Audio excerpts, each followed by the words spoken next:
All right, welcome back. Can you hear me all right, chaps? Oh yeah, you're good, man. You're coming in licking chicken, dude. Licking chicken. All right, sometimes when I switch cameras, the sound screws up, but No, you sound great, man. all right, sounds good. All right, welcome back to another episode of the Scuttlebutt Podcast. I'm here with Combat Chaps and Mario Fields. How you guys doing? Hey, I'm So, doing Fantastic. great. before we get started, I want to thank all of our Patreon members and everybody that supports us, our show sponsors. We have a new sponsor coming up April 1st, the VFW Post 12206 Murfreesboro, Tennessee. That's right. I want to thank you guys. Best post in Tennessee. That's right. What we do here is, it's not our goal to make money off of people's war stories. So what I did is I went ahead and turned this into a nonprofit, and now we send people to sporting events on our dime. As a matter of fact, it's taken off. Our very first Butts in the Seats will be on Thursday Nice. morning when the show's. Sending a guy and his handicapped brother to Chicago Cubs home opener up in Chicago. They live in Detroit. So it's awesome to watch this thing come together and actually be able to send people to a sporting event. It's great. So before we get started with Mario Fields' story, did you have anything for us, chaps? Yeah, you guys. On Wednesday is the Vietnam Veterans Celebration at the Fountains in Murfreesboro, Tennessee. As you know, March 29th is Vietnam Veterans Day. So we are here to celebrate the guys that came before us. My uncle, my dad, he was a Vietnam era, but my uncle was Signal Corps in Vietnam, second lieutenant, 69 to 71. We've got that going on. We've got a golf tournament coming up April 29th for the Tennessee VFW Foundation. Those are the big things coming up. So I'm just going to keep it short because I want to hear what Sergeant Major the Marine Corps, just kidding, not yet. He's almost Sergeant Major of the Marine Corps. Sergeant Major Mario Fields, who is a fellow 3-8 warrior, same as myself. I want to hear his story. So If I'm assuming correctly, you're still active duty? No, Richard. I transitioned out about 4 years ago, and I'm enjoying every second of the veteran life, man. I got you. I just call him Sergeant Major because he's earned that title to be called Sergeant Major for the rest of his life. Sergeant Major of the Marine Corps coming up, so I just didn't know if you're actually in the running. Yeah, I'm too short, Richard. They wouldn't have got me, man. At 5'2", they'd be like, Mario, just go home. Hey, wasn't Esposito? Wasn't he a short guy? Yeah, sorry. Lee was. I mean, not Estrada. Lee not was. Estrada. Estrada's probably about 5'9", 5'8", 5'9". He's short. He's a shorty. Shorty. So where are you from originally before you joined the Marine Corps? Where'd you grow up? Believe it or not, from Michigan. Yeah. Oh, no way. Hey. Nice. I couldn't wait to tell you that, man. Oh my God, it's on. God, we get the best guests on this place, man. From Michigan. I am born and raised in Michigan. You know where Auburn Hills, Pontiac area? Yeah. Born and raised in Auburn Hills, went to Pontiac Northern High School. Now it's called Pontiac High School. No way. Yep. I was born and raised in Dearborn. Yeah, Dearborn. Yeah, so right. Yeah, Dearborn. You got Pontiac, you got the UP. Yeah. Hey, speaking of the UP, man, the Munising High School just won the state championship in basketball this week. That's where my mom was from. Small town in the UP. They actually won a state championship. That's awesome. Yeah, and it's probably rare. It's very rare. It's the first time they've ever been to it, and they won it. So, yeah, Michigan, man, you got to go Michigan. And my dad didn't believe in snowblowers. He said, "I got boys." Sounds about right. Mario, are you a Detroit Lions fan? Just as a big fan, just like Fleek is. Hey, I'm still loyal, man. Even when they had the garbage bag, the paper bags. Remember that? Yeah.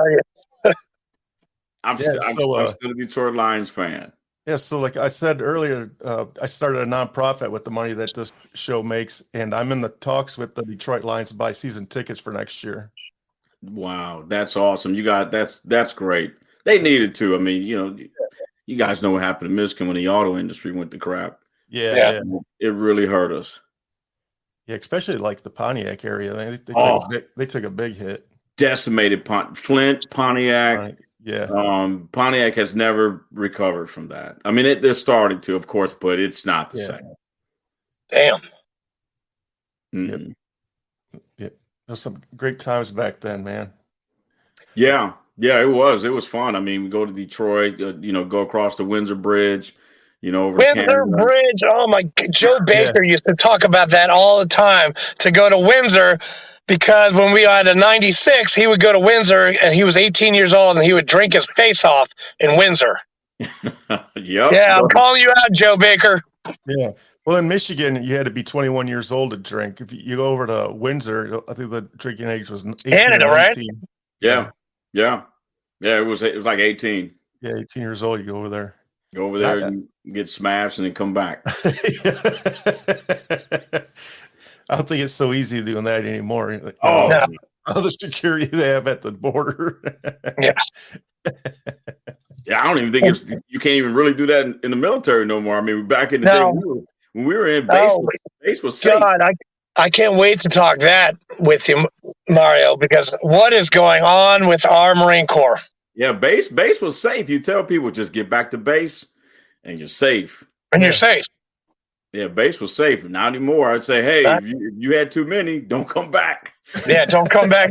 That happened to a couple of our 3A guys. They got hit up at the gate.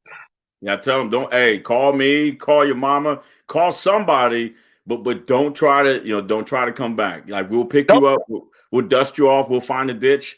We'll sleep you. Don't call Gunnery Sergeant Preston Lambert because he will kill you. Right? Don't come back.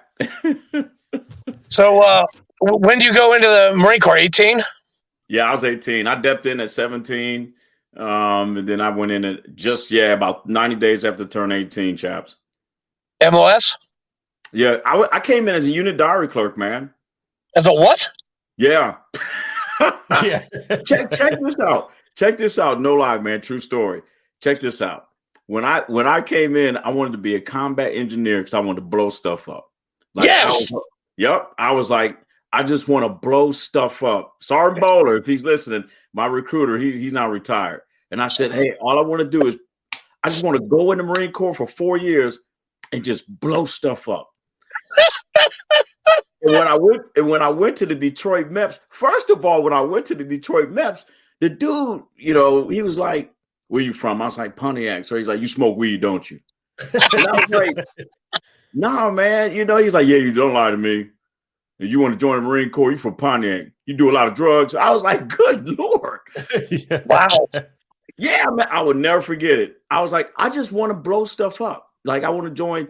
And he was like, nah, the time you're trying to ship 1371s ain't open. So we're going to send you as an 0131, and we're going to give you a 6-year contract. He was like, now get out of my face. 0131. That's like legal admin, right? That's unit diary clerk. They got rid of him in like 97. Wow. What year did you go to DEP? I went in 93, Richard. 93. All right. Yeah. Man. So I went back home. And I was like, my dad was like, you still want to join? And I had a pride because Dad was like, you made a decision. Then you be a man about it. So inside, I was like, I told my mom, I said, I don't want to join no more. I said, 6 years. Dang, that's a long. I said, that's a long time. She said, okay, I agree with you, but you got to break it to your father. And I was like, I guess I'll go to boot camp.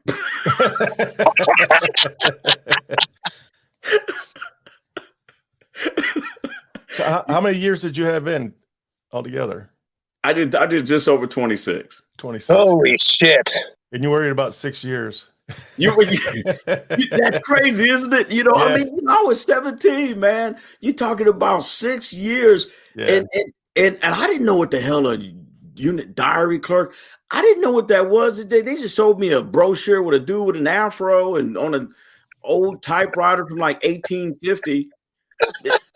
You know, Yeah. I'm like, so what is that? They was like, don't worry about it. You just earn the title, you know, and do your 6. Like it's a prison term. I was like, okay. Yeah. Pretty damn close. Pretty damn close. Well, if you think about it, when you're 17 years old, 6 years is like a third of your entire life. Yeah, and I'm 5'2", so it's probably like 2/3, Richard. What was your swim qual? You know what's funny, chaps? You know what part I kept failing? What? You ready for this? The easy part. Really? Yeah. My senior Jones Hunter, he was so mad at me, man. He was like, Fields, I threw you 30. I was like private snowball, dude. I was like, threw you 30. He's like, God dang it. You're failing the easy part. And it's the part back in the day where you had to take the Alice pack and you had to flip it on your chest and float backwards. Oh God. Yep. And dude, they didn't make stuff for short people. They didn't, man. It was that Vietnam era type equipment. It just didn't fit.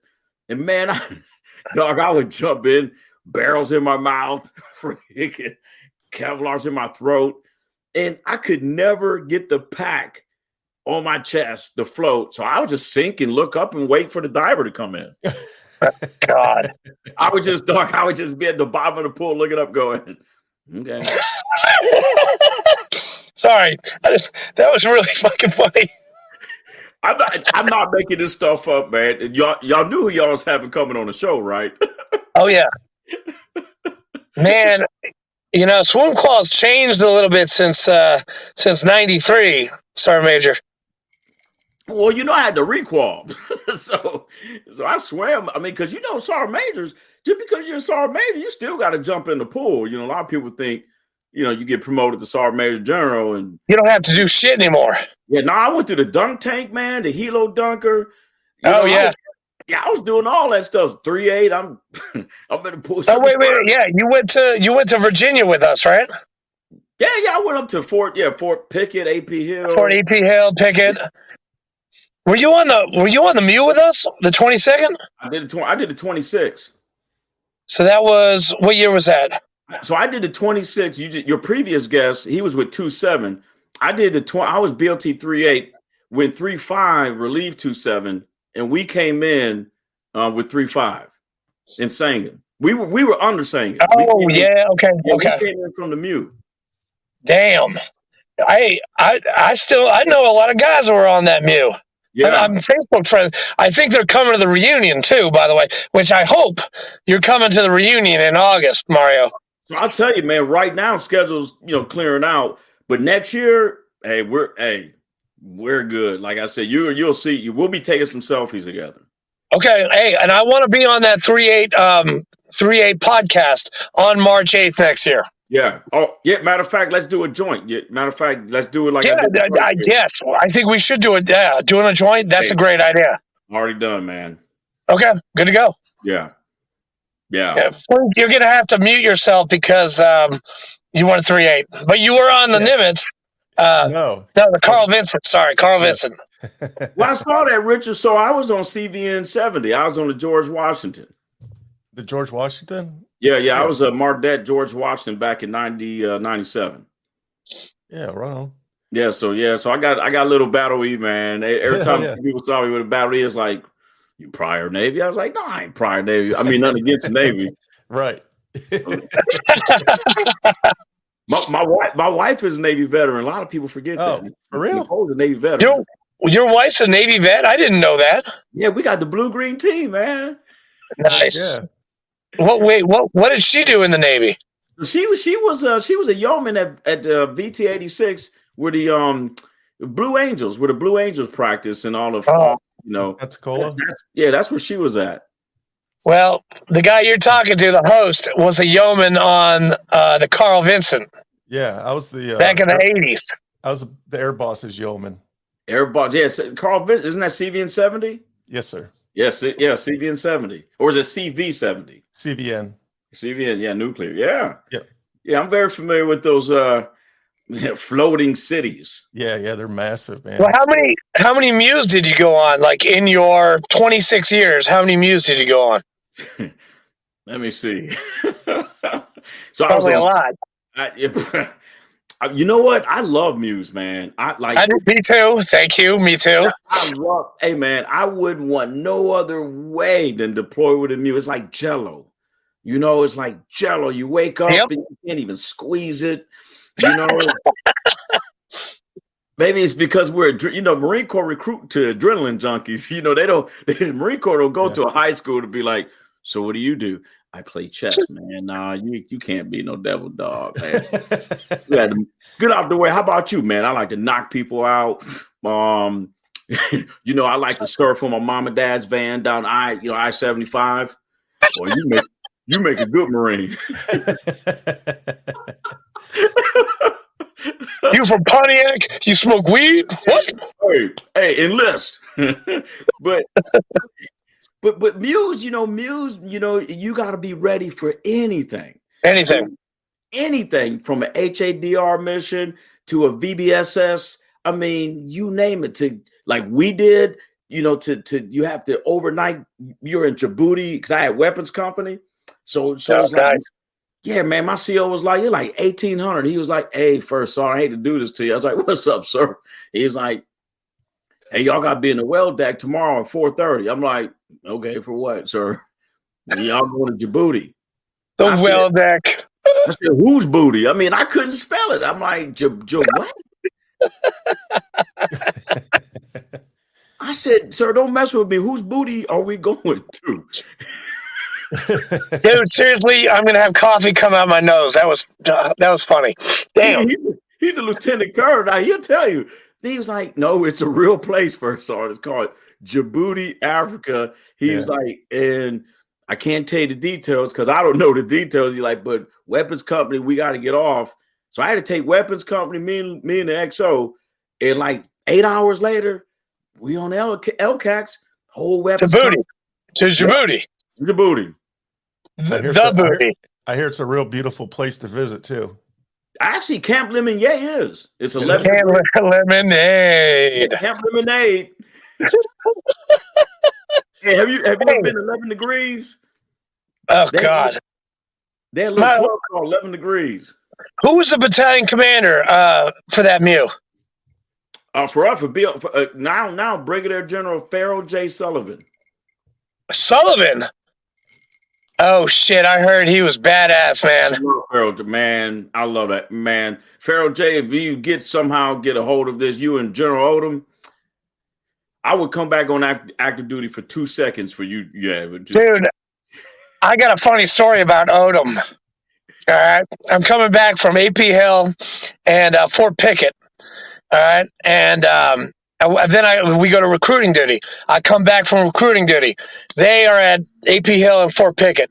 I don't know. They did a change of command with Sinclair. I didn't even know. I didn't get the message. Nobody told me. So me and Sergeant Brosco were out in front of the old COC, the old 3-8 COC. We got our hands in our pocket, no cover on, smoking cigarettes. And these two gentlemen come up to us. One's got a Hitler mustache, who is AKA Sergeant Major Bradford. And then you knew exactly who I was talking about. And the other guy, he had his pack on his chest. I was like, what's up? Like, we're both like, hey, what's going on, guys? And it turns out to be Lieutenant Colonel Odom. I was like, shit.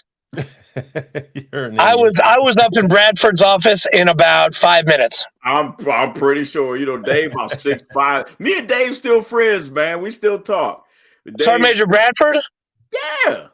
All right, you tell him that I no longer have the yellow lab that he loved so much when I had the dog on base, by the way. Dave, I love Dave. But tell him Corporal Farr says hi. I sure will. Me and General Odom talk. Me and General Odom talk all the time, man. Matt Sinclair said he was a really cool guy. He went to VMI too, right? Yeah, I think so. I ended up being his regimental sergeant major, 4th Marine. Shut up. Nope. He took over 4th Marine Regiment, Camp Schwab, and I ended up getting selected to be his sergeant major at 4th Marine Regiment. No way. Dave Odom, me and at the time Colonel Odom, 10 infantry battalions. We did Murphy in Australia. We deployed and we were together that whole time. Man, that regiment was so motivated, man. Jesus. Yeah. Yep. Hey, did you ever, were you at 3-8 when Berger was battalion commander? No. I got to 3-8. Berger left. General Berger left. I got to 3-8 when Neary? When Odom took, so Leary was there and then Odom took over. Okay, yeah. So I got there right when General Odom took over. Okay, all right. Yeah. That's, yeah. Yeah, well, see, because I left. That was May of 2008. I was gone. I was out. Yeah. I took terminal leave. They're like First Sergeant Flynn Barnes. Do you remember him? Yeah, I remember. Yeah. Dude, he was a PT stud. Hey, what's going on? Who's shooting at me? Yeah, he told me, he's like, Farr, I'm going to keep your re-enlistment until the last day. I'm like, First Sergeant, I'm out of here. See ya. Hey, Barnes, hey, y'all grunts crazy. Y'all crazy. Dude, do you know that we did a helo package, a heavy one in Virginia, and First Sergeant Flynn Barnes had his weapon, his barrel was pointed up in a helo. That's I was like, First Sergeant, you got to turn it around. You can't have it up like that. Oh, okay, y'all cool. All right. Good dude, dog. Light voice, like good, like he said, stud. But he was funny as hell. I would talk to him. I said, dog, I just like to talk to you if I'm having a bad day. Yeah, Fields, man. We's on the 46 and weapons. Like, dog. Dude, he put me in charge of the fat bodies when I was getting out. Oh my God. He's like, Farr, go make them run. I'm like, okay, sure. Thanks, First Sergeant. I'll go do that. No problem. And then Barnes would fall asleep on me. Yep.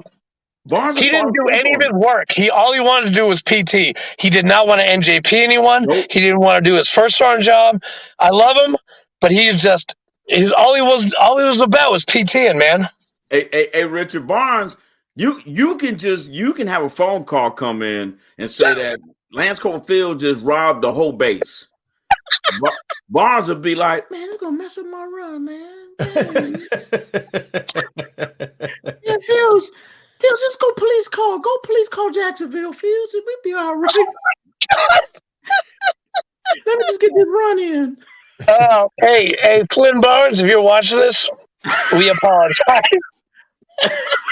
Hey, Barnes be talking to me because I took over for him.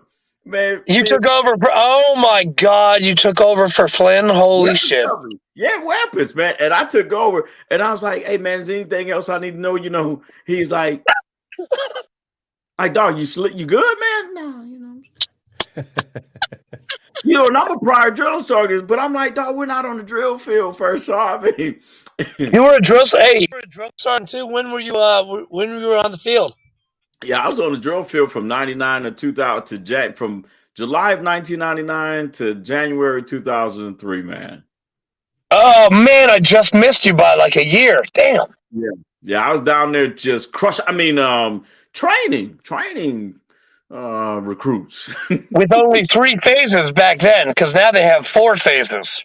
Yeah, I know, but yeah, it was 3 phases, man. First, second, and third, and then they graduated. Were you what battalion were you a drill instructor over? Look, chaps. Well, the ones who made it. But no, I was 2nd Battalion Echo Company. I was 2nd Battalion Fox Company 2081. Right next door. Right next door. Hey, Mario, I have a hypothetical question for you. I love hypotheticals. All right, so I'm your host, Mario P. Fields. So you have a bunch of junior Marines. You're on a MEU. What would you do to your junior Marine if he took a chem light and threw it overboard? What would I do? Yeah. I would, the way, I'll be honest with y'all. Believe it or not, one of my idols was Samuel L. Jackson. I would just be like, see, and Mario, he's actually talking about me, because that's what I did on the 2-2 MEU. Was my Marines would come up to me and they would pay me money, and I would throw chem lights so we could go back to birthing. Chapter. Oh, like I told you. Oh yeah, could they do man overboard? Man overboard. Yeah, that's right. But I wasn't that yelling type of guy. I didn't do that stuff, man. As a if I yelled, and it was rare as a senior enlisted, it was because y'all just brought a donkey outside of the barracks. Y'all kidnapped the giraffe from Africa. Like, what? Come on, man. Why y'all kidnapping giraffe? I'm just being facetious. But yeah, I mean, that's what I did the majority of the time. And when something happened like that, Richard, I would just sit in my office. And when they would come in, I said, don't report. I mean, why, that ain't going to change anything. And I always had a ginger ale. It did.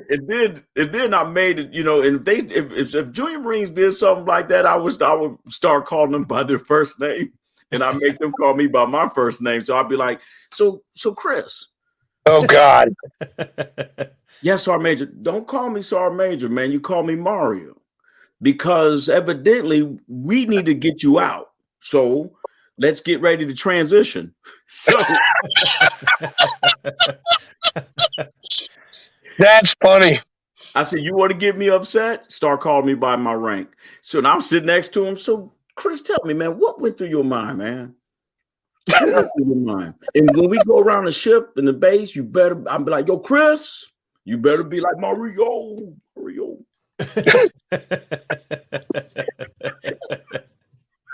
Damn, man. That's some funny shit, man. That's Mario. You could. Hey, if the podcasting thing, doesn't take off any more than it already has, you could definitely go join Bobby Henline and open up for Bobby as a comedian. So here's the hidden secret. I've always been a natural comedian in my family. Yeah, I'm and God bless the Vietnam vets. I can't wait till March 29th. So my uncle did 30 years. He retired in 89. Master Gunny Fields. Yep, he's in Pendleton, and he's in his 80s now. But so I'm the second Fields Marine. Of course, I was belligerent. I went Sergeant Major, but every time we had a family reunion, chaps, people would go, Mario, you're the funniest Fields that has ever existed. How in the hell? So I just kind of But yeah, behind the scenes, dude, I can go to LA to the Laugh Factory and just have a blast. That's why I love TikTok. Yeah. Nice. TikTok is freaking funny. I can show my humor a lot on TikTok and on Instagram. I do it a lot with my wife and stuff. So, but on Instagram and TikTok, people see a lot more of the humor side. Yeah. How do we find you on TikTok? Yeah, you just kind of open a window and now it's messing with you. But is it just called Mario Fields or? Yeah. If you just, I'm like the only Sergeant Major, and oh, by the way, I just got on TikTok like 15 days ago. No way.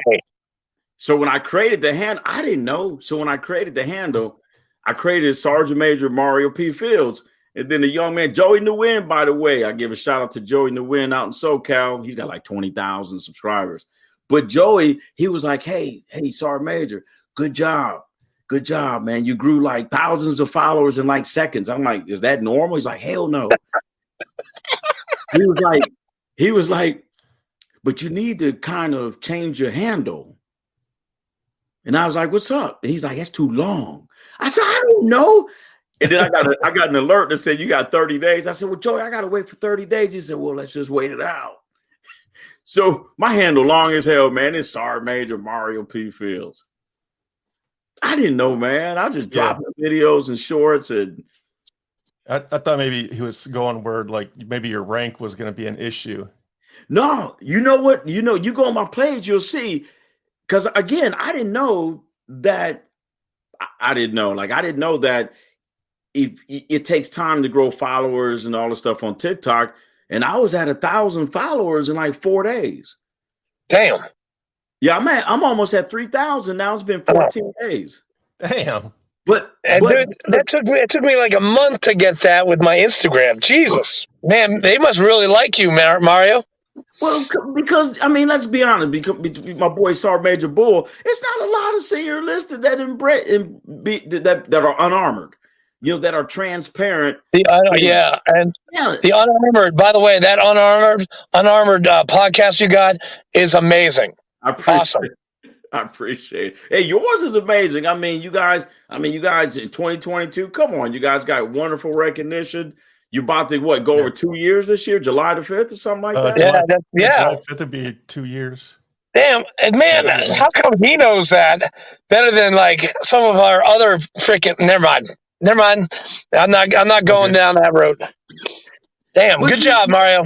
Thank you. You know what, chaps? Because you know, a lot of people don't know this. Did you know, man? I did recent research, brother. Did you know that like 75% of podcasts don't even last 12 months? Yeah. I did not know that. Yeah, it's worse than small businesses. Right. Yeah. Wow. Fleek, I guess we're doing okay, huh? Yeah, we're getting there. We're getting there. We don't we don't put it out anywhere. We just kind of like start putting episodes out, but we don't promote it or anything. So everything that we have is just organically just going, just word of mouth. So, and you're and Mario, you're are you with who's promoting you besides Parade Deck? I guess all the guests. I mean, I don't know. I kind of stayed away from sponsors a little bit for me, and the reason why I did it is because it was hard for me to find a sponsor that had the same shared values. Yeah. It was, and on Armored Talk, man, you've seen some of those episodes. Some of those episodes, I got, matter of fact, I got one coming up. I got to put a trigger alert. Because it's, April is child abuse awareness month. Yep. And the young lady we recorded about 2 weeks ago. And I mean, man, she brought things up I would have never, ever imagined. Like I would have never thought. Yeah. So for me, it's always been a challenge to find kind of sponsors align. So I just kind of went away from the sponsors and let the Parade Deck and then the guests and then all my social media platforms kind of do the promotion. Yeah, I'm with you. You're like, I mean, I'm amazed, man. You're all over the place, and I don't know if I'm trying to be like you because I'm all over the place too, but that's because I have a squirrel brain. And I only made it to E4. Like I did 04 to 08. Boom, done. That was it. I wish I had stayed in because I would have been the saltiest Master Guns ever. You would have been probably one of those, you would have, just my belief, I believe you would have been one of those Master Gunnies that the Marines knew you loved them. Like the Marines knew, like Master Gunny is for us, and we when we started losing that. Did you ever, speaking of that, did you ever know a Master Gunnery Sergeant Van Horn? Mm-mm. Oh, he was 3/8 Master Guns, and dude, that guy, he was like, I don't know, 55 years old. He didn't PT. He didn't go on the rifle range. He didn't go to the gas chamber. He just sat at his desk and drank coffee. He was the saltiest motherfucker I've ever met in my entire life. Excuse my language, guys. I'm sorry, but he was salty.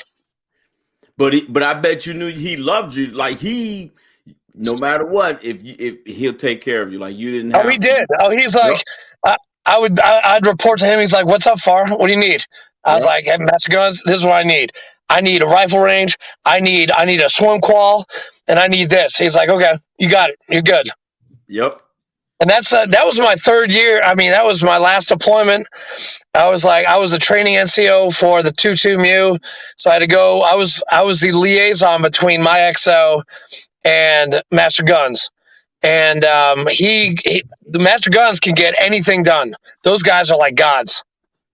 Man, when I had units, brother, no matter what, when I was, especially like when I was at 3rd Marine Expeditionary Brigade, and then I had the MEF headquarters group, and like 20, 30 Master Gunnies at Cherry Point when I had Mush 2, again, 20, 30 Master Gunnies. I told them, I say, hey, here's the deal, gentlemen, ladies and gentlemen. Hey, here's the deal. And I'm keeping it real. Damn, I'm not a rapper, but that sounds kind of like a rap. That's pretty good. But I told That's pretty good. and I meant, and chaps, I meant it from my heart. I said, here's the deal. You can fire the sergeant major. The unit's okay. You start firing the master gunnies and the junior folks, we're going to have some turbulence. So what do y'all need from me? And I'm not joking. And they said, you know what, Fields? You know what, Mario? When we need you, we'll let you know. I said, okay. And that's how I rolled, man.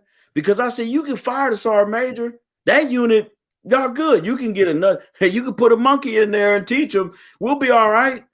But you fire the master gunny, man, you start getting rid of the junior Marines and the master gunny, we're going to have some major issues. That was just that's how Barrio P rolled. I have a question. That's awesome. I have another question. When you were a junior Marine, did you ever have any issues with racism? Have you ever seen any racism issues in the Marine Corps? No, you know what? So it's funny you mentioned that. When I really experienced sexism and racism up close and personal. I don't know if you're ready for this. I don't know if you might want to get a sip of your beverage. Hey, cheers, gentlemen. You might want to get a cheers. Get a sip of cheers. it. I got Woodford Reserve because I'm celebrating. I'm on with some amazing veterans, and again, we just had another milestone. Right before I retired. What? Full bird colonel. Oh, shit. Right before I retired. 180 days before I retired was my first up close and personal experience with racism and sexism as a sergeant major on his way out. Did you do anything about it? Yeah, I did. I'm gonna tell y'all what I did, and I still got a copy of it in my safe. I told him I'm sending an IG complaint to the Department of Defense. I did IG Headquarters Marine Corps, and then I did DOD IG. I wrote on that sucker, I want y'all to interview me with him in the room. Did they? No, hell no, man. They was like, all right, sorry, man. You're approved for retirement. Man, I still want to. Yeah. And I told him to his face. I told him, I said, Colonel, I said, sir, the way you treating this battalion commander, calling her your work wife in front of her officers in this battalion. Oh, shit. Yeah, dog. I said, and the thing is, I had just got done working at the GO level. And then I said, no, I'm retiring. So they were like, you don't want to slay? I said, nah. They were like, so, my son had some medical issues. They were like, are you okay with going back to work for a lieutenant colonel and then retire? I said, I don't care if I was working for a lieutenant. I'm cool. I said, I'm good. I don't get wrapped around the rank stuff. So I went back and worked for a lieutenant colonel. So the colonel at the regiment, they thought that I was like a junior sergeant major. I'm like, I got 8 years just wearing this rank. And don't take it, the wrong way, Colonel. And I served at the Pentagon. I'm like, you're just a colonel. I'm like, if we was in DC, you would be making decaf coffee. So don't get too full of yourself, Colonel. I'm like, I'm going to respect you, but I'm not going to respect, and I'm not going to turn a blind eye of the way you treating this female lieutenant colonel, the way you treat some of these sick, ill, and injured Marines. And the way what you said, like, I don't subscribe to that stuff, man. My integrity ain't for sale, my friend. I'm like, there's one thing I own is my reputation, and I ain't letting you take it. Right. And he would threaten me. He's like, I always want people to retire with dignity. I said, and I always want people to retire with dignity too. and guess who ended up retiring with dignity?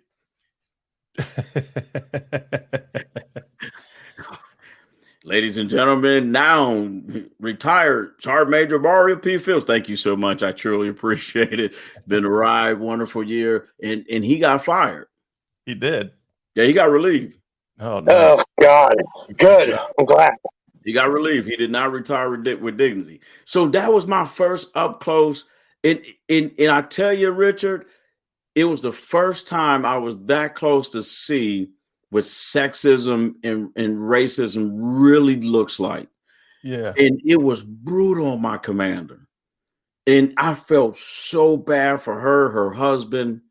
And I just said, look, ma'am, I'm on my way out. And I worked hard for my reputation. I said, what's the worst this man's going to do to me? Make me 5'2", shave my head, and tell me he's giving me an adverse for being courageous?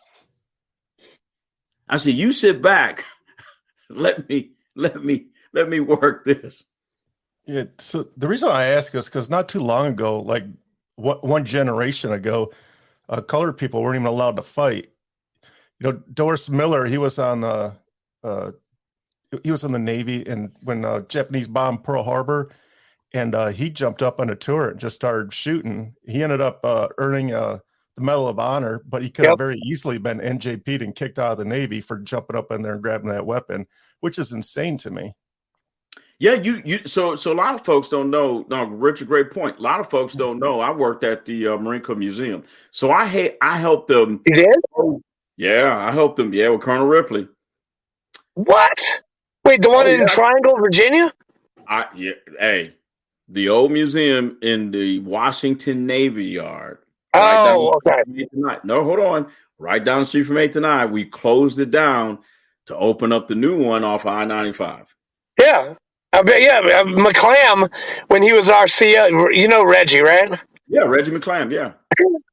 Who's now the commanding officer of TBS. Yeah. So yeah, he was my CEO. He took us to the museum. We got kicked out of Ton Tavern because we fucking drank all the alcohol there. Yeah. So you know, I would have done the same. But but Richard, going to your point, that's why I started learning. When I was at the museum, I was a gunny. I would stay in duty. Like I didn't have to, but I would stay in duty, but I would read. And when I started reading about when the blacks, you know, Marine Corps was last to integrate, and that's when they stood up Camp Johnson, and then how the commandant, you know, at the time, General Holcomb, I mean, it's in the museum, and he came out, he was essentially like, hey, here's the deal. Congressman Jones, thank you so much for giving me this chance to speak. I appreciate your tie looks good, by the way. But here's the deal. Marine Corps is in good health and standards. Unlike the other branches of service, we're doing just fine. Man, this integration thing, I can't even spell it. I would rather, when he did, I'm putting some humor into it, but I would rather, take, one white over two, and I'm exaggerating, but he was like, essentially, I would rather take one white Marine over 5,000 black Marines.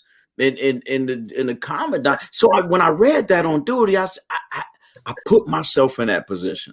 And I said, dang, man, how would I feel if the current commandant, and at the time it was like General, it was Sergeant Major Carl Kent at the time. And General. Oh, God. Sergeant Major Kent? Yeah. Oh, man. I remember seeing his picture, too. Yeah, Sergeant Major. And me and him still chatted up. And I was like, I just imagine, what if I was just, we had a formation or whatever. And somebody said, hey, did you hear about what the commandant just said? No.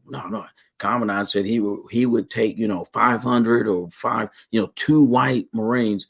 Then he'd take 1 million black, bald, short dudes or whatever. but the resilience of the Montford Pointers.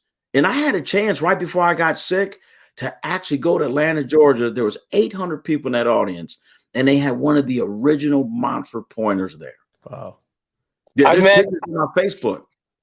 I met 3 of them. I went to a graduation in Paris Island, and I was very lucky and honored to meet 3 Montford Point Marines, and I hugged them and shook their hand. Yeah, 3 of them. So Richard, so I didn't directly experience any direct racism until I was about to retire. And the only reason why I drew fire, you're right, the only reason why the 240s came on me. Pick him deep. Pick him deep. The Harmar Law, baby. Anglico, the naval gun. That's right. Turn the battle group. Here comes some subs. But the reason why is because I was the one that stood in between him and her. And and I just said, hey, here's the deal. I got 180 days left. I've served, you name it. I've even motivated roaches in the barracks. Right? I've earned my reputation, sir, and I am not going to leave the Marine Corps knowing that my integrity is in jeopardy. So once I like what they up, I'm up. They see me, I'm down. Oh my God! Please don't do that again. Turkey Peak. Oh man, Richard, that's when. And my thing is, and I have Christian beliefs. So my thing is, I got a solid soul. Oh, man. I'm grounded. So I was like, okay, I'm gonna pray, and I'm not gonna try to figure this out. I'm gonna let God figure it out. Right. Yeah. There's one thing I'm not gonna do is I'm not gonna go, well, ma'am, I'm retiring. So it's like, I hope you make it. Hey, and you are making it. Wait, by the way, Mario, I just saw on Facebook that you are Unarmored is going to a golf tournament somewhere. So I am actually the founder of Still Serving Incorporated. Yes. So I am actually the founder and executive director of that nonprofit, which we're just shy of 5 years in running. Okay. So that's why when you go on my YouTube channel, the YouTube channel, when you see me promote, hey, great job on the views and stuff, it's because it's generating funds. Every time someone watches anything, it's generating funds that gets donated to Still Serving. So this is our when I post, I say Still Serving, so I separate myself from it. But I'm actually the founder. So this is the second annual charity golf tournament up in Greenville. Well, give me the. I'll go and get the information. I want to sponsor a hole. Maybe TSP can sponsor a hole. I'm putting the cart before the horse. I gotta actually talk to Richard about that. But I personally would like to sponsor a hole. Hey, now we're like the same thing. Once we get off, send me the link so I can sponsor all for you guys for your April 29th. But the cool thing, so hey, you guys are getting this, this Unarmored. The cool thing about the way I'm doing this, that's why I said more details coming, is actually you're going to be able to sponsor certain items for the seniors to get a gift bag at the luncheon. So good to go. Yeah, so it'll be like pad folios. Would you like to sponsor pad folios or sponsor ink pens or sponsor things that they're going to need to transition out either to the skilled trades industry or the academic, pathway? Yeah, man. Yeah. Damn, dude, we got to talk, man. I know we've got our tournament, but we got our big one. I mean, I know we got our thing on the 29th.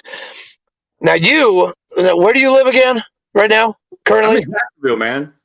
You're where? I'm in Jacksonville. Jacksonville, Florida, or Jacksonville, North Carolina? North Carolina. Oh, shit, man. I'll be there on the 8th. I'm going to the IW hike in Jacksonville on the 8th of April. I'm right here in Jacksonville, man. So Tory Kitchen, First on Kitchen then. Yeah. Yeah, he lives in Jacksonville. Yeah, it's a whole matter of fact, we have this group called the Gray Beards. The Gray Beards. And part of the requirements, you got to have a little salt and pepper in your beer. I was like, okay, man. All right. I was like, hey, Rich, I was like, okay, because I know I don't look my age. So I'm like, okay, I got, all right. But how old are you? I turned 48 on May 6th, man. Oh my dude, he's 3 years older than me. But and you look so much better than me, Sergeant Major. Holy shit. You look like a soup sandwich. I do look like a soup sandwich. Thank you. Hey, we need to change his call sign. Yeah. Hey, I'll do that for the next episode. Chaps and soup sandwich. Hey, combat soup chaps. Combat chaps and soup sandwich. Yeah. Hey, soup or salad? Soup or sandwich? Salad sandwich. Yeah. Super salad. Oh my God. Hey, Mario, I was an 0331 before I was a chaplain, right? Oh yeah. Trust me, I did my research. I knew you. Okay, all right. Baby. I don't want people to get the wrong idea. Like I was a grunt. I am a grunt until I die. Hey, I'm gonna tell you, man. When I was in the grunt, multiple times. Yeah, I was. Yes, you were. Oh yeah, I tell the girls that, be like, hoorah, hoorah, be like, hey, bring it in, big dogs. Hoorah, man. Hey, dog, I kept it real with her, man. I said, hey, here's the deal. I ain't a grunt, but I can keep y'all morale high. So you see that mass sergeant? If you want to know anything, I told the CEO, I said, if you want to know anything about fields of fire, and the machine guns and Mark 19 employ weapons and this and that, you better go talk to mass sergeant. I said, I love, hey, Mark 19. That's reach out and touch someone with that one. Hey, bro, I was like, you better go talk to Master Sergeant. I said, if we're in combat and y'all, we in, which we were, I'm like, y'all need some morale or whatever. At midnight, 1 a.m, I might jump in the hole with you, and we're just gonna talk about the latest Detroit Lions or the Red Wings score because y'all ain't got no connection. I'll hitchhike with a COB moving. You're right. I'll get some MRE. I get some candy. I steal some stuff. I mean, I won't steal, but I'll get some stuff. Tactically acquire. I was like, but I definitely will keep your morale high, and I will serve you. I will serve the hell out of y'all, man. They was like, hoorah, hoorah. I said, but don't man. God, I wish I had you as a sergeant major, man. Hey, man. They was like, ooh, I was like, hey, don't be coming to me. But let me tell you, we're in Afghanistan, and we get into, multiple ticks, troops in contact. But this particular incident, a tank rolls out, tank convoy rolls out, man, gets right outside the patrol base, and boom, hits a triple stacker. And then the enemy follows up with machine gun fire. So they start calling for 81s.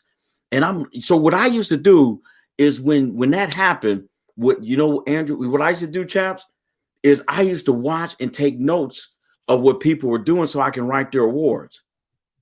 So I would sit there and break out my paper and be like, all right, so-and-so's on gun 1, so-and-so's on 2, blah, blah, blah, blah, blah. So that way I can put that V, get that combat action, whatever, man. Yeah. This particular day, broke out my thing. They's like, nah, First Sergeant, come over here and drop something. I was like, hoorah. Man, I'm hanging on 2. I'm on 2, man. You're dropping. Wait. You're dropping rounds down range? Yeah, 81s in that. Oh yeah. I'm dropping 81s, but guess what? I was missing. I don't know. Oh. Yeah. Like, hey, can you guys hold on 1 second? I got to put my ear pro before I start firing. Yeah. Okay. Are you getting money? Did you put your 3M thing in? Hey, man. Hey, chaps, it gets worse. They all had them in. So we get done dropping these 81s, and I'm like, whoa, I can't hear nothing. I'm talking about, they're like, oh, First Sergeant. I'm like, man, I can't hear woo. And they were like, and they all start pointing. And I'm like, what the hell y'all pointing at? And they're like, where's your bro? So I got my ink pen. I had an ear probe. I couldn't hear, dog. I could not hear for a while. Yeah. Because I was dropping 81s, man. You know the deal. That stuff loud as hell when you. Actually, I mean, I've heard it. I've never dropped. I dropped a 60. I've not dropped any. I didn't have the pleasure of dropping 81s. Oh, hey, I tell you what. You ever see that the Dave Chappelle with Prince? Yeah. Shoot the J. Shoot the J. Shoot it. Hey, Mario, how did you keep your younger Marines? That shit's funny. How'd you get the young Marines head in the game when you're in combat? Like, I know it has to be hard for like an 18, 19-year-old to deal with combat. How did you keep them motivated or in the fight? You know what I'm saying? Yeah, I can only speak for what I did. What I did was I was always circulating the battlefield, always. And when I would talk to them, like I wasn't the guy that was the sergeant major that would show up and I'm looking to see, what's wrong with you. Like, hey, is your boots clean and all this good stuff. I mean, I looked around, but it's for their safety. But I just talked to them, man. Like, hey, what's going on? How's home? I don't know, sergeant major, First Sergeant. I haven't talked to home. What can I do for you? You want me to see if I can get back to Leatherneck? See if I can, get some information on what's going on in the world. Yeah. Because they were disconnected. Like we were out there. So I served them. So they knew I was like their big brother. Like I said, I don't want y'all to like me. This ain't likership. This ain't likership. This is. I'm going to demonstrate. I'm going to give you my time. And I'm going to show you over time that I care about you by giving you my time. But when I show up, I want you to feel like I'm your dad, your dad or your big brother. Let's chat. And that's what I did. I treated them like humans, like men, like women. Because we had a FET team with us, female engagement team. And in one case, I'm going to tell you where it really came into play. We had a section of 81s. Somehow, Willie Pete, white phosphorus rounds. White phosphorus. Got in the mix. And so one of our line companies, was out patrolling. This is in Afghanistan. And somehow they dropped a couple of Willie Pete's. In that section of 81, because of that mistake, they were devastated. And the CO, I was at the FOB, I was down by the command, combat operations center. And the CO said, first sergeant, I need COC. Yeah, COC. He said, first sergeant. He's like, I was sergeant major select this whole deployment, man. But he's like, first sergeant, I need you to go up there, and make sure they're good. I said, I got you, sir. And got in the convoy, went up there, and they was just devastated. And they thought I was going to get out, we swept for mines and all that good stuff. And they thought I was going to get out and, hey, what the, and no, man, I got out and I was like, it happened. It's gone. We can't change it. So now what are we going to do to prevent it the next time from not happening? Hey, no one got hurt. We can't change it. Hoorah. I used to tell them all the time, I love you. I love every single one of y'all. Things happen. Like, none of us perfect, man. Like, hell, I fell asleep on fire watch when I was the Lance Corporal. had a gunny, jacked me. None of us is perfect. Right. Like, thank you. I appreciate it. And Gunny was like, the Gunny, man, he was just done. I was like, Gunny, here's the deal. You could do one of two things or multiple things. That's the number one. You can just, dig a hole and start crying and strip and just be depressed with your thumb in your mouth. Or you can look at all these junior folks that's looking at you like children and keep leading them through combat. Which one you want to do? I said, just let me know what you want to do, man. I said, we can relieve you. We throw you in the vehicle. He said, no, I'm good. I said, okay, let me come back up here and you walking around like you're sad, man. I said, I'm going to put a lollipop in your mouth and put you in the back of the vehicle and sing some freaking, Blues Clues to you while we lead your platoon. He's like, no, I don't need Blues Clues. Well, then get to work, dog. And don't drop them on Willie Pete. That really happened. Jesus. So, take care of them, man. And Richard, every promotion I got, I said, I gotta serve more. Like the only reason why I have a job is because of the junior folks. Yeah. You could fire me in the units, it's okay. But if we got rid of like all the E2s and E3s, I mean, you see that this military is having a retention problem. Yeah. It's the junior people. Yeah, and so that was my philosophy is you could, I believe that you can get rid of the sergeant major unit will be okay. You get rid of 50% of the unit, which is E3 and below, we are in trouble. Right. Yep. We're in trouble. And then I would thank the junior Marines. I would thank them. I appreciate it. They look at me. Yes, Sergeant Major. Yes, Sergeant Major. Yes, Sergeant Major. Thank you, Sergeant Major. We love you, Sergeant Major. And they would look at me like the dudes. I'm like, you know why I thank you? I'm like, because if it weren't for you, I wouldn't even have a job. Why do you need a Sergeant Major if there's no junior Marines to mentor, manage, lead, coach? So I would thank them. I appreciate it. And I say, now don't screw up this weekend because I want to enjoy some beverage and my family. God bless. So you've been out for 4 years. How did you adjust to life after the military? Was it hard for you? Well, it wasn't hard. I just had to learn. It was for me, it was learning. For me, it was learning that just because I believe something doesn't mean it's a shared belief. So like my first job, I was the director of operations. I won't say the company, but I was the director of operations for this company in SoCal. And I believe that initiative meant going to see your people. right? Yeah. But what I guess now do is do research to go, Mario, just because you believe that this is what initiative means does not mean that's the organization's culture. What ended up happening, some of my employees, man, they started like stressing out. They called the CEO. They were like, I'm not sleeping at night. I'm consuming alcohol because of Mario. I'm like, you're causing PTSD, sir. Dude, yes, I was so dumbfounded. I'm gonna use a Pentagon word. I was so flummoxed. Flummoxed. Oh, flummoxed. Oh my God, that's like an SAT word. I haven't heard that word in like 18 years. I was so flummoxed. What year were you in the Pentagon? I was the company gunny, Richard. I was a company gunny for the whole National Capital Region from 2004 into 2000 in December of 2005. Holy crap! Were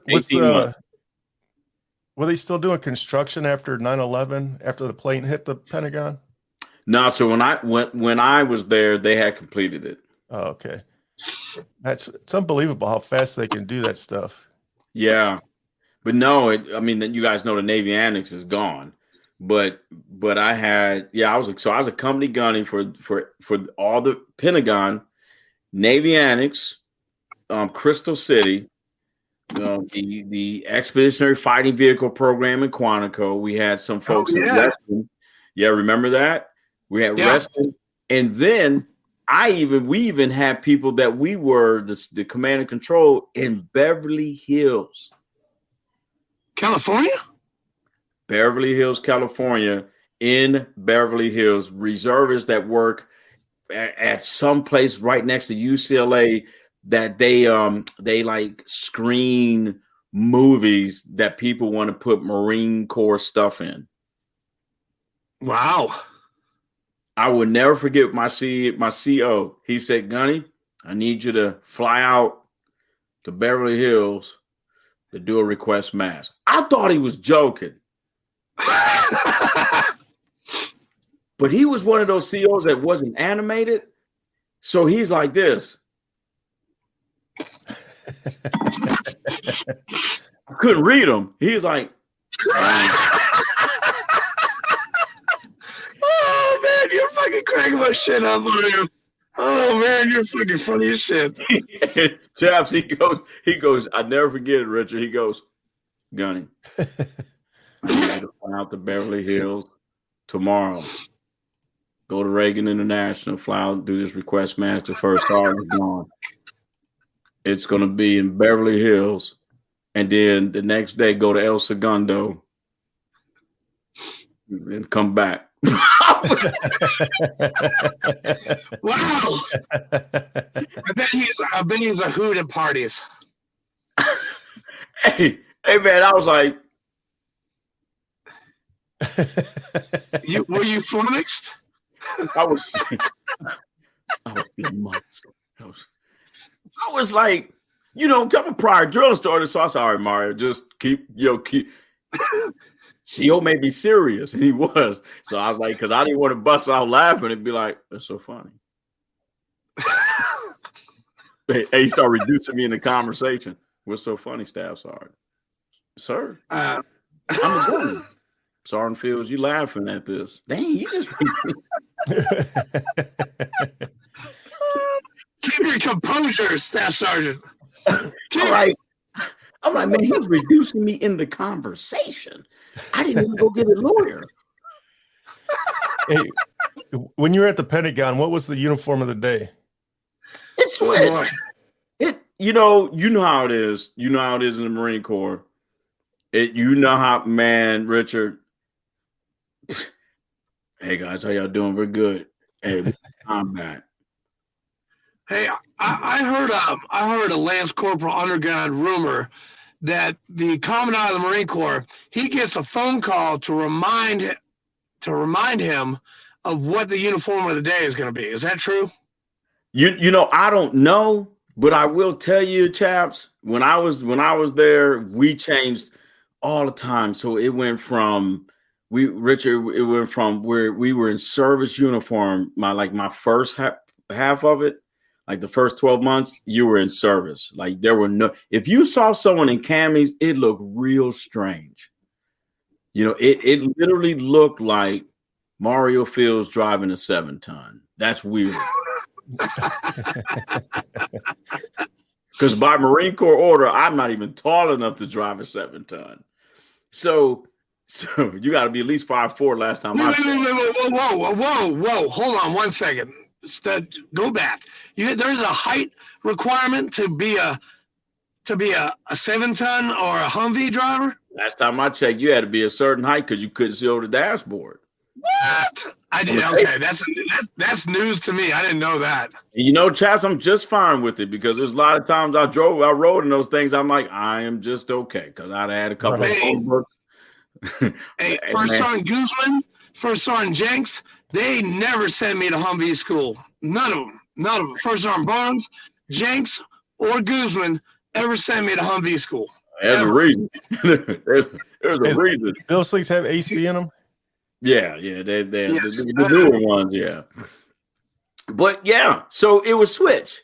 So again, we're in service uniform. Like the first 12 months, I was a company gunny, and then kind of at the end, you know, they were like, "Hey, going to camis," but it all switched. It was because Iraq at that time, you know, Iraq was real kinetic, and I helped stand up Bethesda. There was no wounded warriors. I still remember when I always remember as Brad First Sergeant. I still remember when I first saw Castle came in and you know, because I was a gunny and I was helping them stand up Bethesda. So my first experience of combat was actually the backside of combat. Yeah. I just remember, man, for like 18 months, Purple Heart, sanitize my hands, go in, triple amputee. Sanitize my hands, next room, soldier, single amputee. Like for 18, yeah. First on by gun, we had to keep going up there because all those casualties were coming in. And you know, we weren't ready. And there wasn't a wounded warrior or anything. Right. So we had a reservist, and you know, I would go up there, you know, and man, so that was my first combat experience, was watching what combat looks like on the backside before I went to combat. Yeah. So you probably saw a lot of 3A guys come through your door. Oh man, man. And you know what else, Chaps and Richard, that really made me serve the junior Marines a lot more was for almost 18 months, it was Lance Corporal. When I say the rank, that's because I'm visualizing the rooms in Bethesda. Lance Corporal, PFC, Lance Corporal, Sergeant, Lance Corporal, PFC, Captain, Lieutenant, Lance Corporal. I mean, 90% of those rooms that from 2004 and 5 when I was there, and OIF was just kinetic as hell, and El Anbar province. Then they was all getting medevaced out of Germany and coming to Bethesda and Walter Reed, and we was receiving them, Arso and I. Man, Lance Corporal, PFCs, they got these young wives and, you know, and just families, and they just triple amputees, double amputees. Yeah. Yeah. Hey, yeah. Do you remember if a Gunny Ball came through your way? Yeah, I remember Gunny Ball. Yeah, he was my first company gunny, and he oh man, they named the damn NCO club after him, and now it doesn't even exist on Campbell June anymore. Yeah, the Ball Center. The Ball Center, exactly. Yeah. Hurricane Florence took it out. Yeah, I saw I saw when I went back like last year or 2 years ago, it was all like overgrown with bush, and I'm like, what is going on? This is a sacred building. Yeah, I don't know why it's Hurricane Florence, chaps. Damn. Flo did it, man. Now Gunny Ball, his primary MOS was God rest his soul. He was Mormon. That guy was He was funny as shit, that guy. God, I miss him. Yeah, 0341. Oh, 341. Yeah, Gunny Ball. So our uniforms changed, Richard. They changed, and the Pentagon is interesting. That's why I even told anyone who got assigned to the Pentagon, there's a book called Assignment Pentagon, and I would tell them I even told Colonel Odom, now General Odom, I said, sir, I believe you're going to be a general one day. He goes, no, Sergeant Major. I love him. He's like, no, Sergeant Major. He goes, I just want to be the best commander I could be. He goes, I'm on scholarship. I said, okay. So, but you're a good man. You're going to be a general one day. I said, if you get assigned to the Pentagon, read that book. And he got assigned to the Pentagon. He's at the Pentagon. He got assigned. He read the book. Assignment Pentagon. Read the book. It's different. Yeah. I didn't know Marines could read. Was there a lot of pictures? Hey, excuse me. Okay, seriously.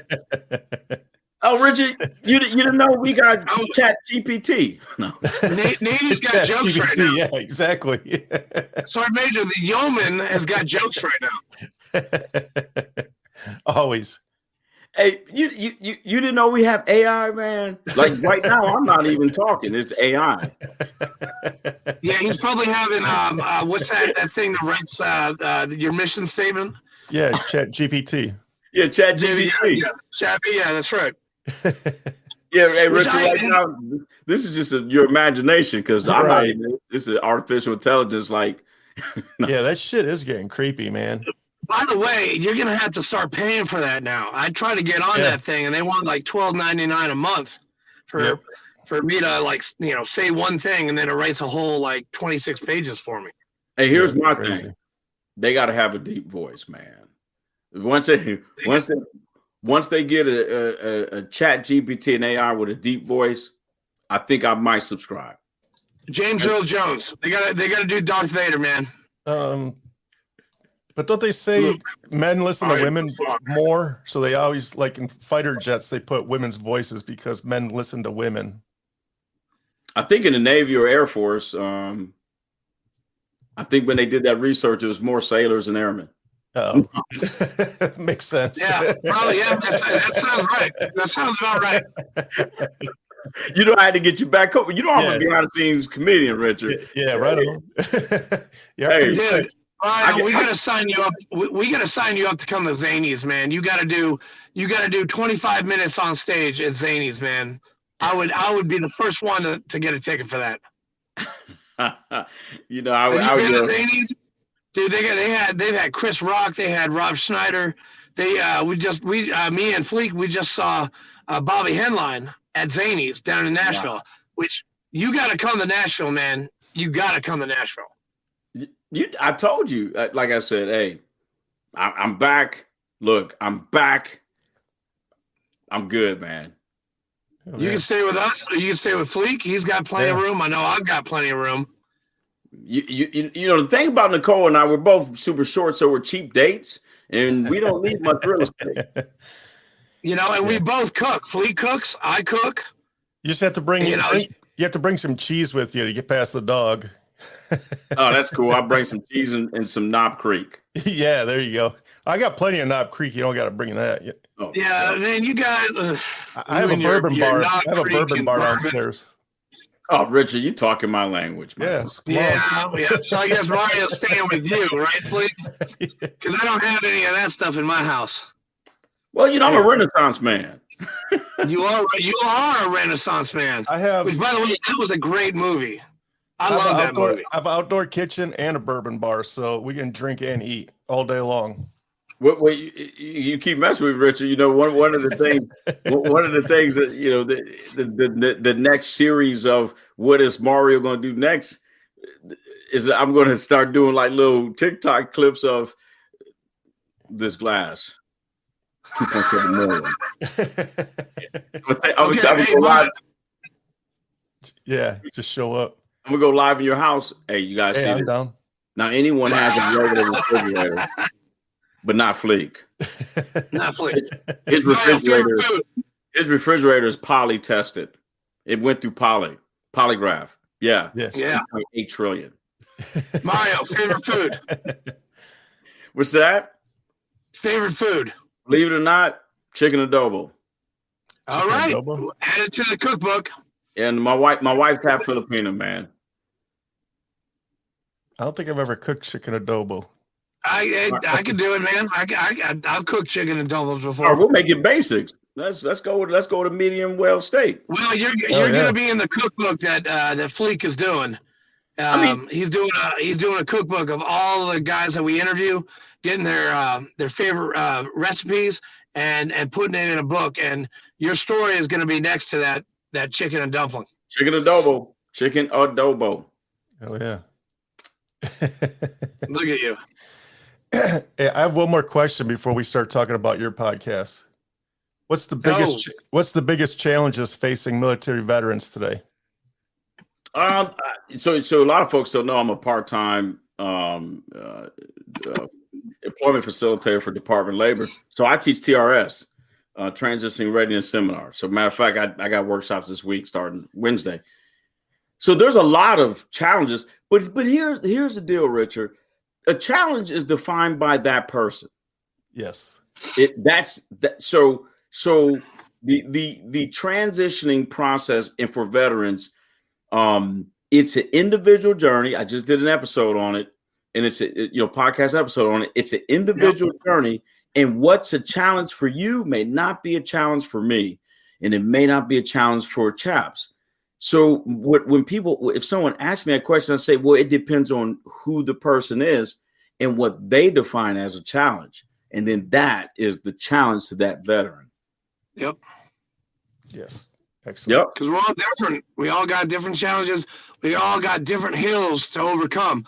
Be it 410 Alpha, be it Machine Gun Hill, be it 29 CAX or whatever. You're totally right. Yeah, because what's your challenge, Rich Fleet? What's your challenge? You may go, man, Mario, this is challenging for me, and I'm going, this is easy for me, right? Yeah, and I'm going, but guys, you got to hear this. I struggle with this. Chaps is going, you struggle with what, Mario? yeah, pretty much. Yeah. All right. So, why don't you tell us about what you're doing now with your podcast and stuff?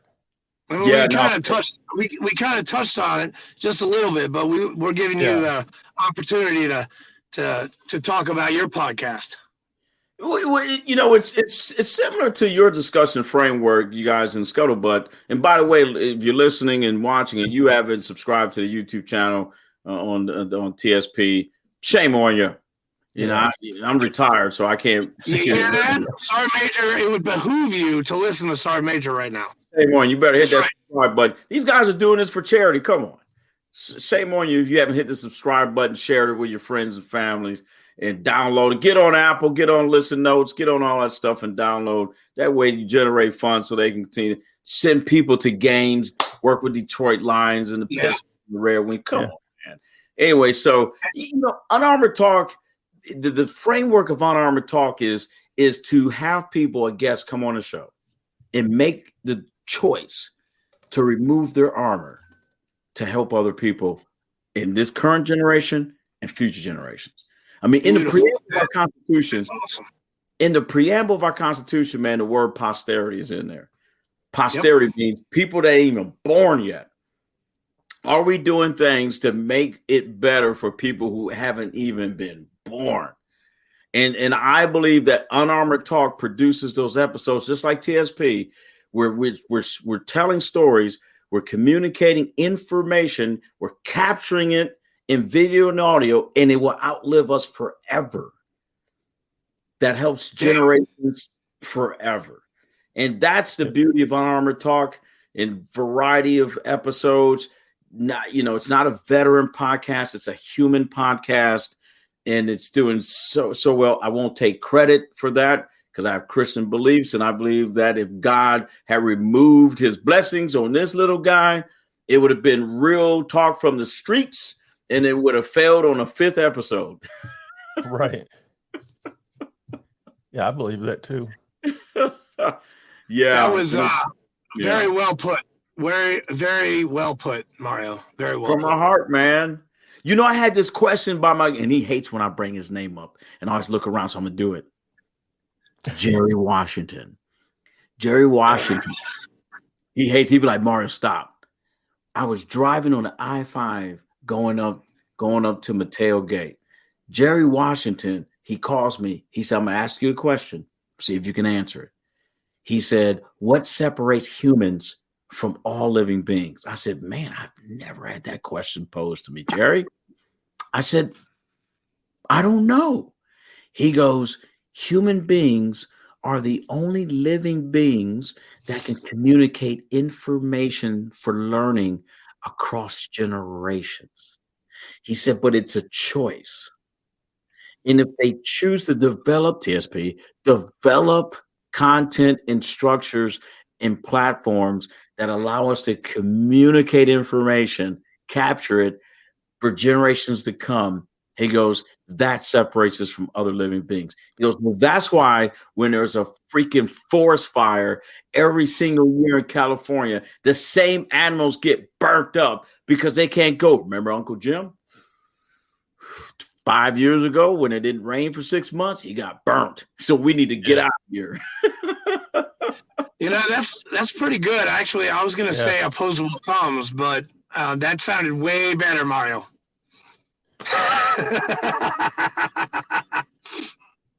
Love you guys in Michigan. That brings up a great point, because the reason why I started this, when I first started joining groups like the VFW and the American Legion, and this goes back almost 3 decades, 20 years ago, somewhere around, I don't even remember how long I've been doing it, but it's been a long time. It's been decades. But I was at an American Legion post talking to an older gentleman, and he was talking about him and his guys came up on this gate, and they shot the locks off the gate, and they walked in, and the dude was talking about Auschwitz. He told me, broke it down, how they walked into Auschwitz and liberated these people. And I was just like, holy shit, man. Like, people need to hear these stories, man. Yes. How do I document these stories? So it's been in the back of my head for 20 years.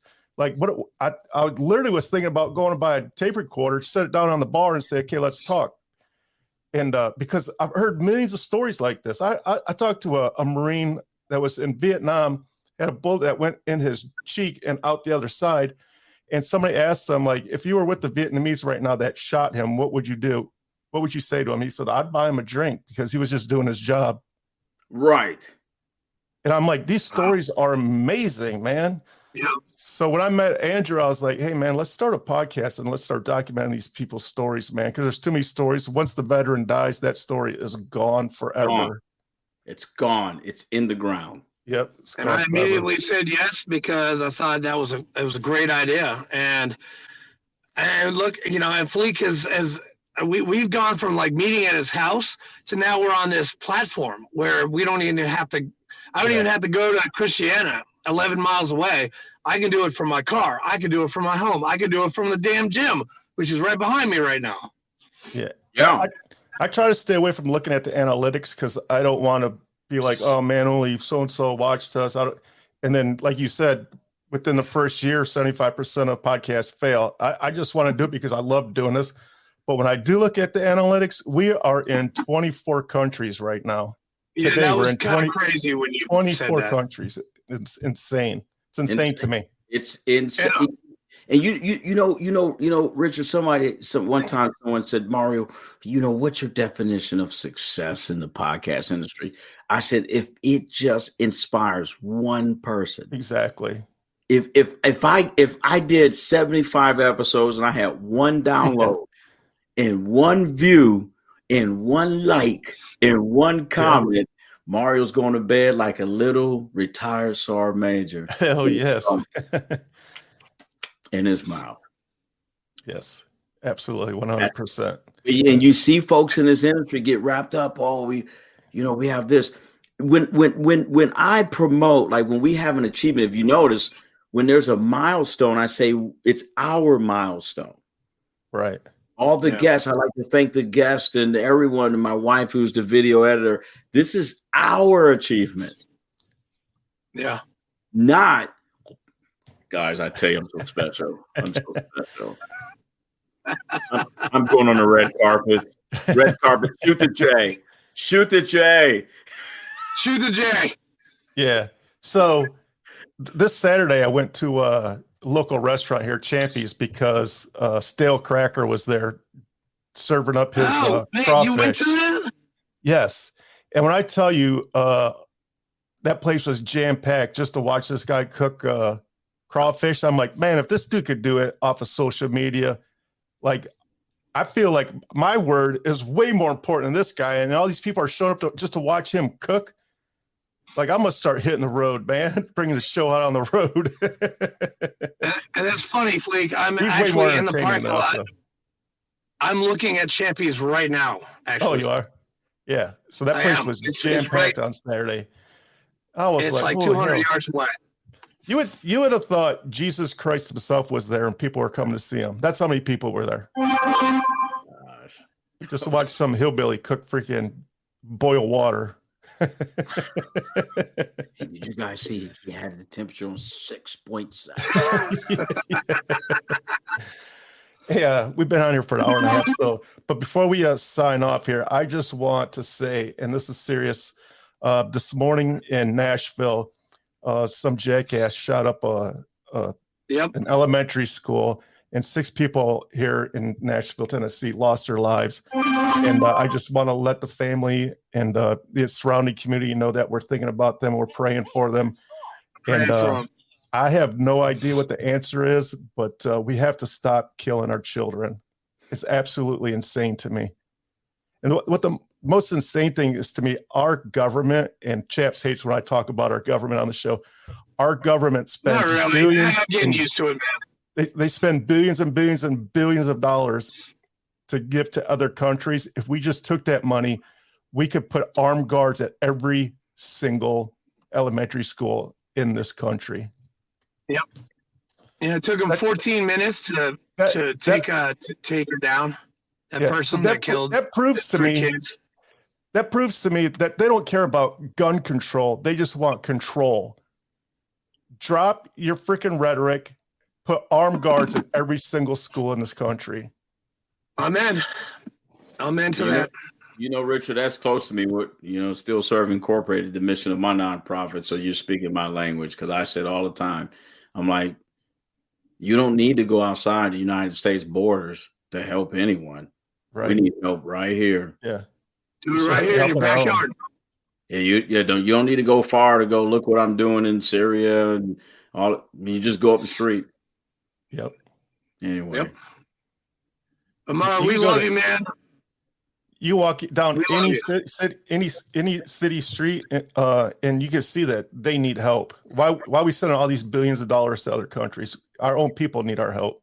Yes, we do. Yeah. But you know what? There's what they say. It's not what can I do, but what can be done together. And I believe that you, Richard, and Chaps, we can't right together. Individually, we can't change the world, but together we can, and we're doing it. And we're going to do it one grid square at a time. Yes, sir. That's right. Oh, my gosh. He said grid square. Did you get Land Nav with Sergeant Major. That should be a podcast right there. Land Nav with Sergeant Major Fields. Yeah, Land Nav with Sergeant Major Fields, where I'm at as we would definitely start off in Jacksonville, North Carolina, and end up in Boise, Idaho. Oh God! Yeah, by the way, I see your on your bourbon glass you have there. I saw your EGA on it.